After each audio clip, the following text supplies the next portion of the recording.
Welcome to Listen In, a podcast series designed to help parents and caregivers support their child's emotional well-being.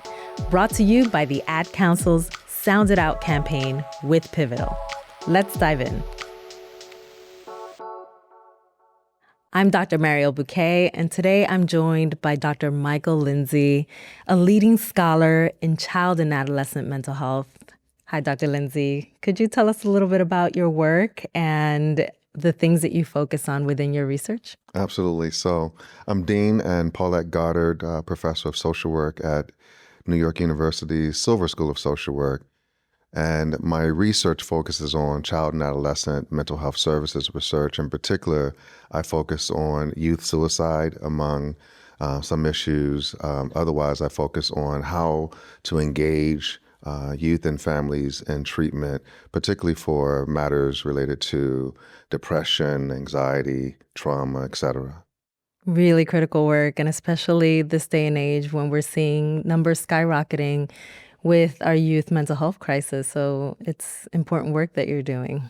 I appreciate it. Yeah, I mean, it is. When you think about the pandemic, certainly has really laid bare how critical one's mental health is. And certainly for children, we saw them have so many challenges related to the pandemic, and the need for treatment certainly was incredibly intense during and after the pandemic. So I think when you think about where kids are in terms of their mental health, at least in the contemporary context, the pandemic certainly is a huge matter.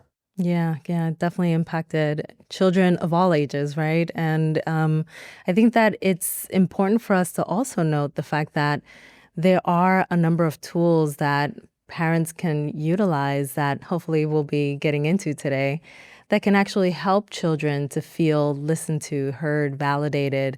And I know as a practicing clinician myself, as a practicing psychologist, I become informed by the work that you do, right? Because it is very service oriented and it helps people like me understand where we need the most help. Could you please help us understand, like from your perspective, what you've seen in your work are some important aspects of how parents can actually help support their children and help them to feel like they're listening? Well, one of the first things I think about is awareness, and how does a parent know that their child is actually experiencing a mental health crisis?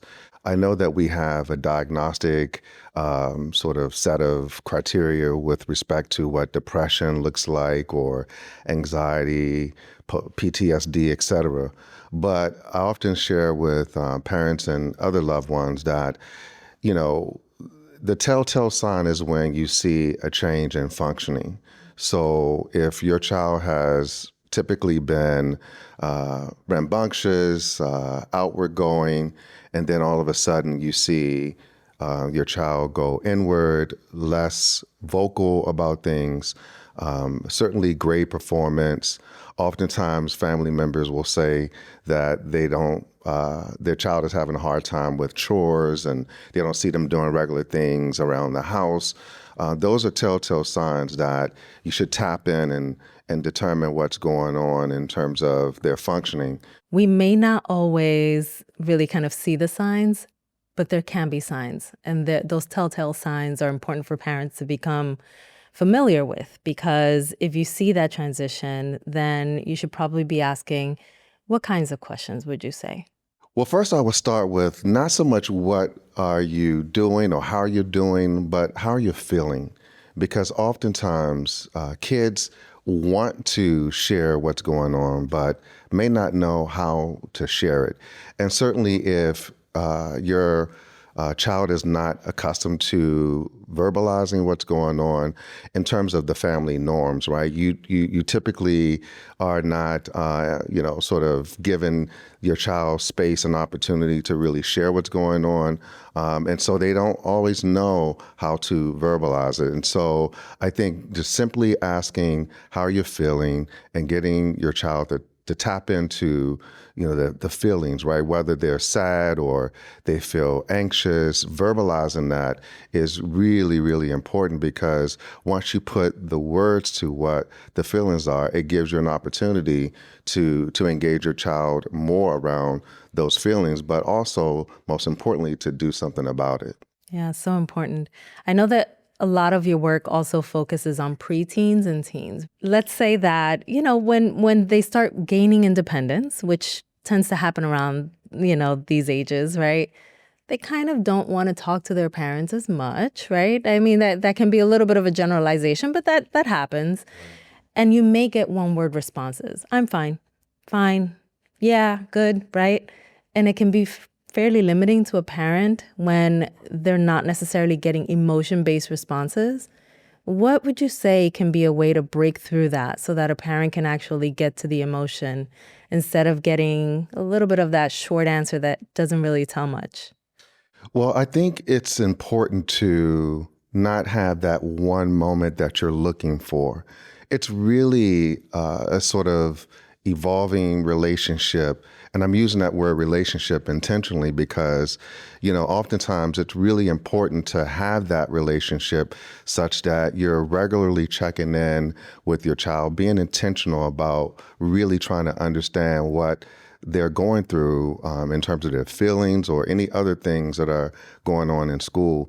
And so oftentimes I find that parents may want to just turn it on all of a sudden in terms of their acuity and really trying to understand what's happening with their child. And it's not just about a moment, it's about a series of moments. It's about having that relationship, in terms of like having dinner time or, using car time effectively to just really tap into, what a child may be experiencing or feeling.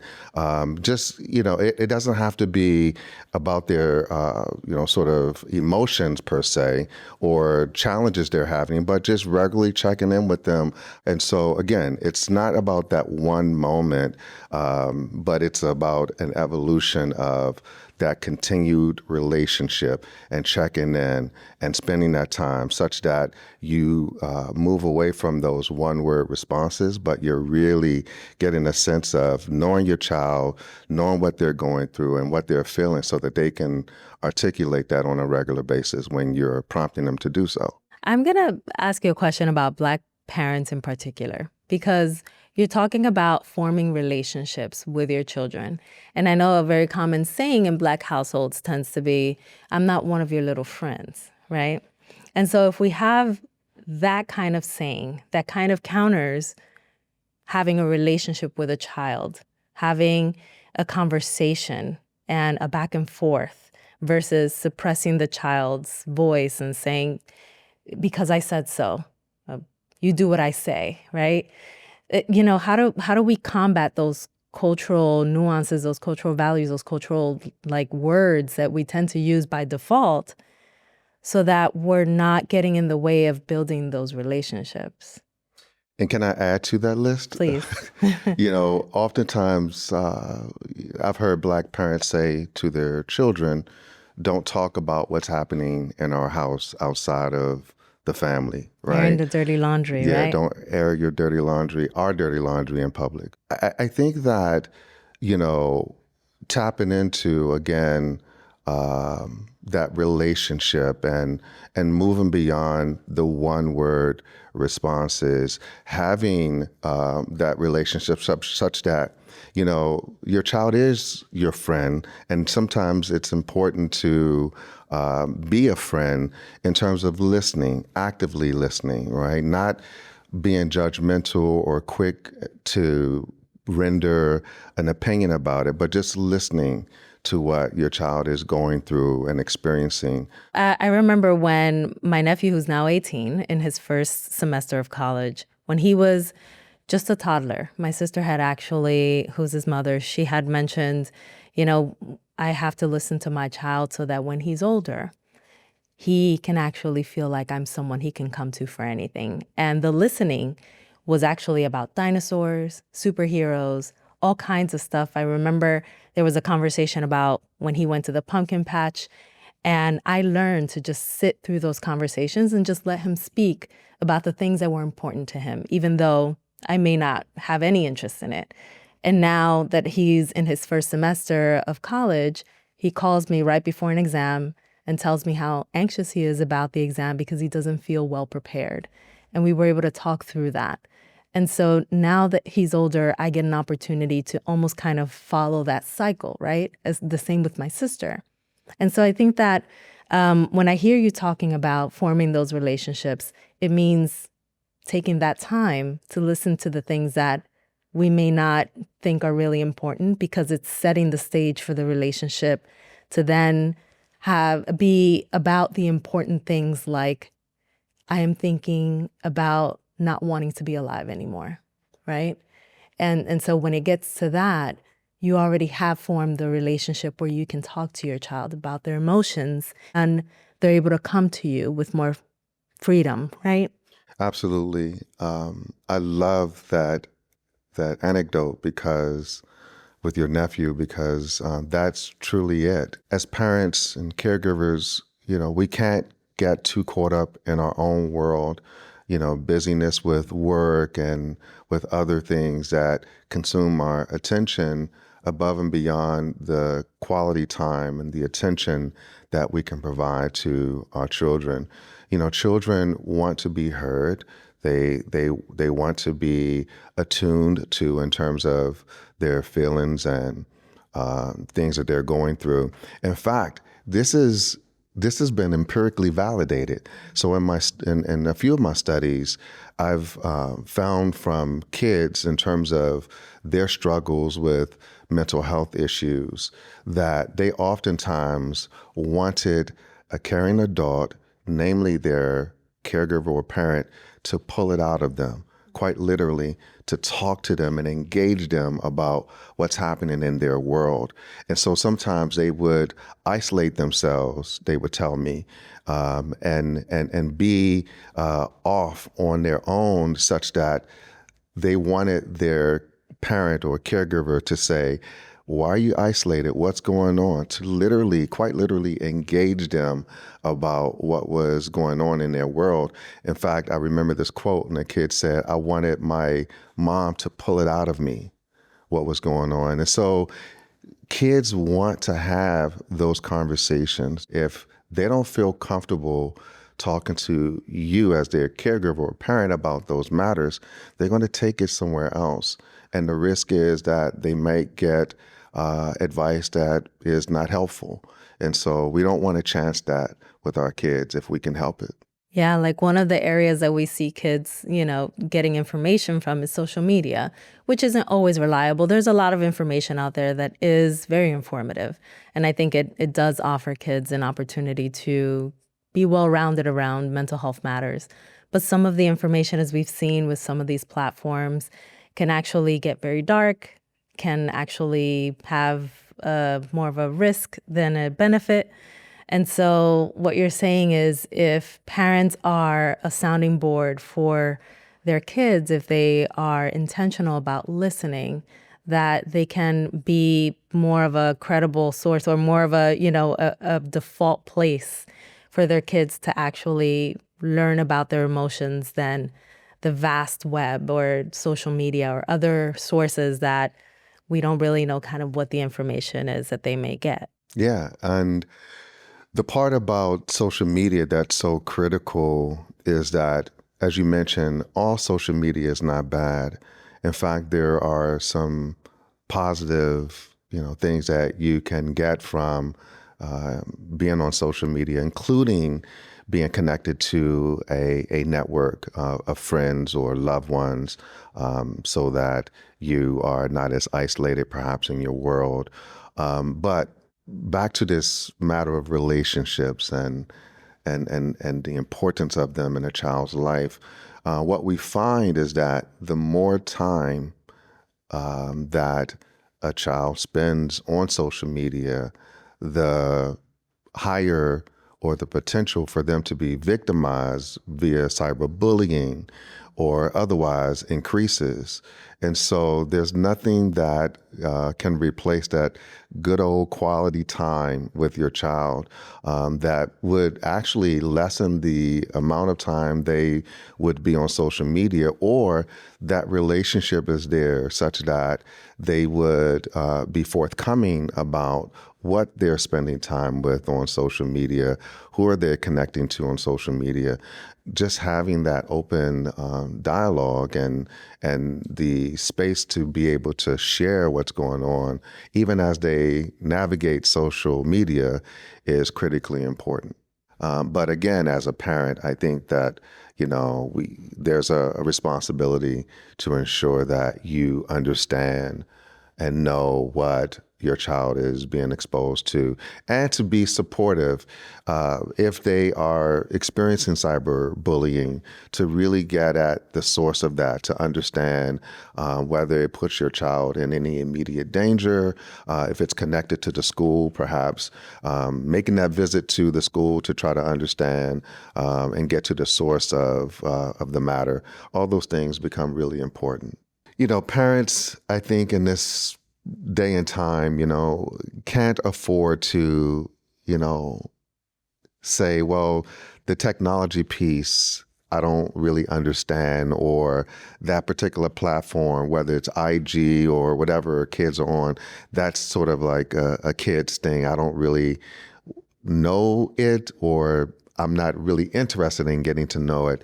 And I think that we can't afford to do that any longer, because these platforms have so many different options and things that would cause a kid to gravitate to particular content. And so you can't leave it to chance. And so I think gone are the days when we are sort of in this position that, well, that's just a young person's thing, or I don't really understand technology. I think it behooves us to understand it. Yes, that's such a critical point. I actually got into some of my social media because I wanted to be cool aunt for my nephew. And then, I got a little traction and I was like, okay, he thinks it's cool now. So now I can be a little bit more immersed with him, right? But some parents, because us Gen Xers and millennials, we kind of created this world of social media, right? And we are indeed, a lot of us are also immersed in it.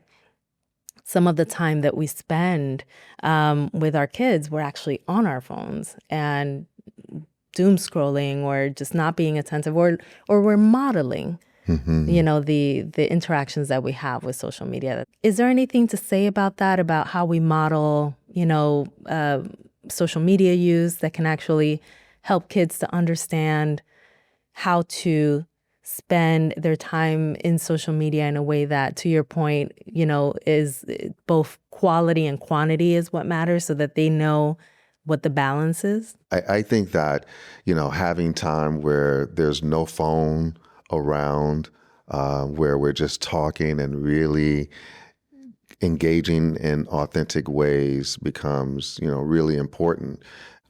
We do have a responsibility, I think, to model what healthy consumption of those platforms looks like. So, Dr. Lindsey, I'm wondering if you could maybe take us through the ways in which a parent can actually have a conversation with their child in a way that feels like they're very present, like there is that element of presence really powerfully displayed by the parent. Like, what is happening in that moment that we know that this parent is here?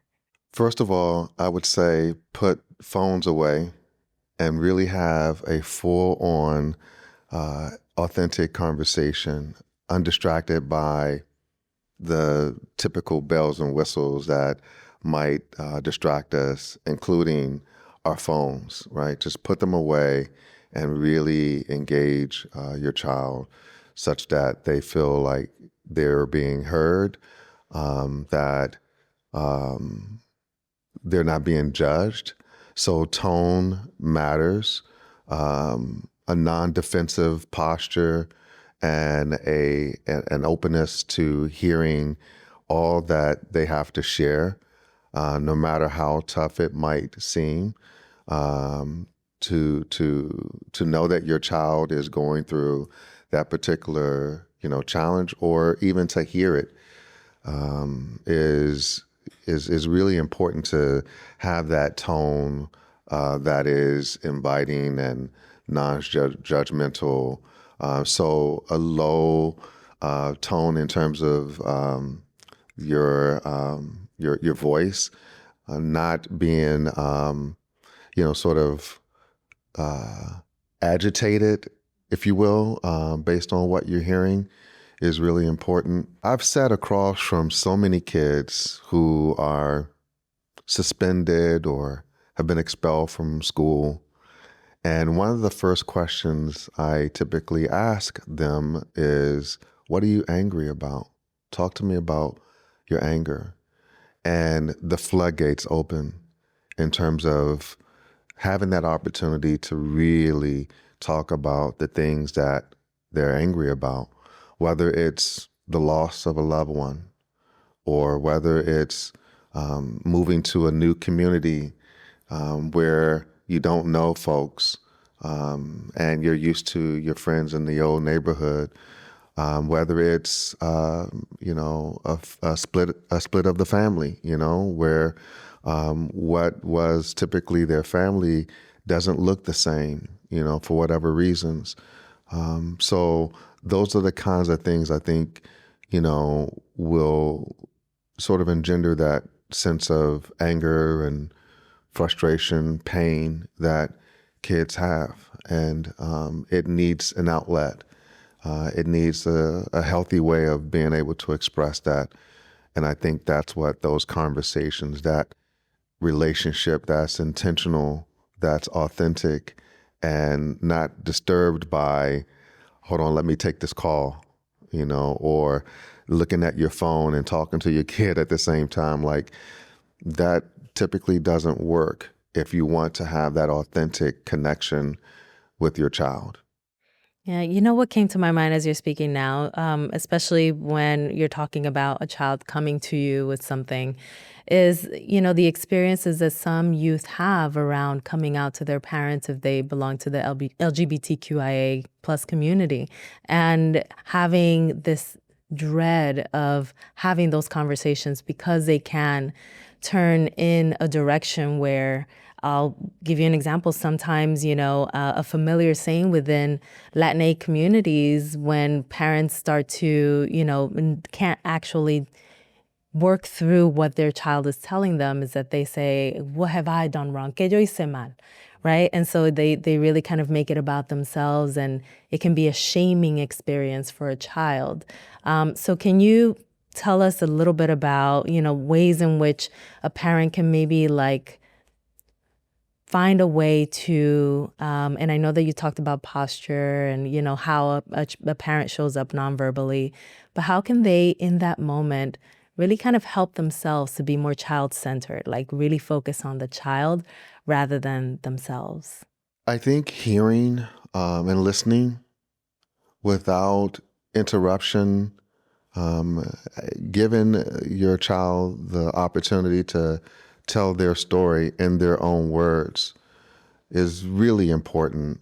Having some curiosity about what they're feeling, who they care about, is really important, without judgment or feeling defensive, as you mentioned, that somehow it is an indictment on who you are as a parent, or things like that, right? None of the above. It's really about meeting your child where they are, being curious about what makes them happy, and supporting that. And if you find that you are challenged with being able to do all of the above, I think those conversations can be facilitated by a therapist. And so it's an opportunity to have, family therapy about being able to be there for your child in the way that they need you to be in that moment. I know we focus a lot on parents, and I know that That is a part of, a large part of what we're focusing on here, parents, caregivers. But, as we know, to raise a child, it takes a village. And so I am curious to know what other members of a person's community, a child's community, could be really integral in helping them to feel listened to and affirmed. I'm going to actually bring in a therapeutic tool that we use when we work with kids that I think is really important to your question. So it's called the Closeness Circle. And we typically sit down with our kids who are depressed, and we will ask them, who are the people who are closest to you? And we do 3 concentric circles. And so the innermost circle are the folks that they feel really close to. And we ask them to name who those individuals are, from the closest to least closest. And what we're doing with kids is helping them to build or to have regard for their network.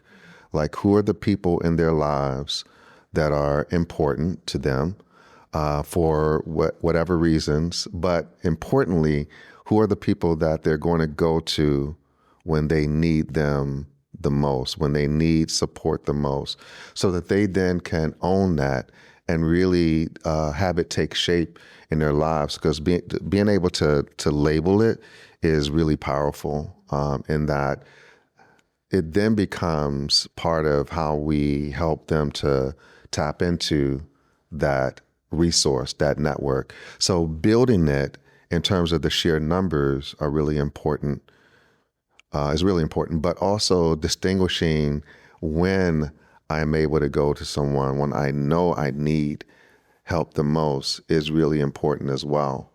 And so I think building that network is so critical. And sometimes when they're going through their challenge, it's hard for them to access that in their mind, that there is a place or a person I can go to. So the work unto itself is helping kids build that network, even when they feel like there's no one there. Yeah. And even like, when you think of a child's mind isn't maybe like an adult mind. You can automatically go to something in your brain and say, I have this person, I'm going to pick up the phone, I'm going to call them and seek support.